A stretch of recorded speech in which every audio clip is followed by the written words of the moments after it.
मदरसे रियाजुल उलूम फलकनुमा में ईद मिलाप और सदर नशीन रियासती अक़लियती मालियाती कॉर्पोरेशन इम्तियाज़ इसाक और सदर नशीन रियासती वक्फ बोर्ड मसूल्ला खां की तहनीती तकरीब मुनक़िद हुई। अमीर इमारत मिल्लत इस्लामिया मौलाना हुसामुद्दीन सानी जाफ़र पाशा ने इस तकरीब की सदारत की। उन्होंने दोनों सदर नशीन से तवक्को ज़ाहिर की कि वो मुसलमानों की तरक्की और उनकी फलाह बहबूद के लिए बेहतर से बेहतर तौर पर काम करते रहेंगे। नाज़िम मदरसा मौलाना मोहम्मद रियाज अहमद क़ादरी हुसामी की खिलाफ़त कलम पाक से तकरीब का आगाज़ हुआ। अस्सलामु अलैकुम वरहमतुल्लाहि वबरकातुहू। नाज़रीन, मैं मोहम्मद रियाज़ अहमद, नाज़िम मदरसा इस्लामिया रियाजुल उलूम।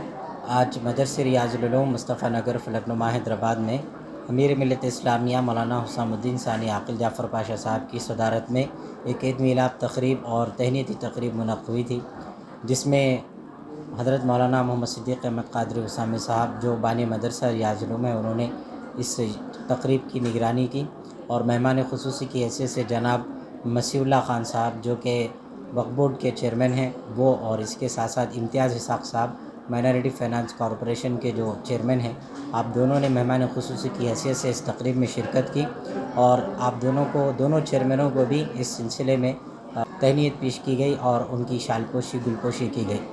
वहाँ जाफ़र पाशा साहब हाल ही में उम्रे से आए हैं, तो उस सिलसिले में मौलाना की भी गुलपोशी की गई। तो अल्लाह के फ़ज़ल से ये तकरीब यहाँ पर मुनक़्क़िद हुई। मैं तमाम ही हाज़रीन और सामाईन का और नाज़रीन जो लोग वहाँ पर मौजूद थे उन तमाम का शुक्रिया अदा करता हूँ और मेहमानों का भी शुक्रिया अदा करता हूँ कि उन्होंने अपना कीमती वक्त दिया। जज़ाकल्लाहु खैरुल जज़ा।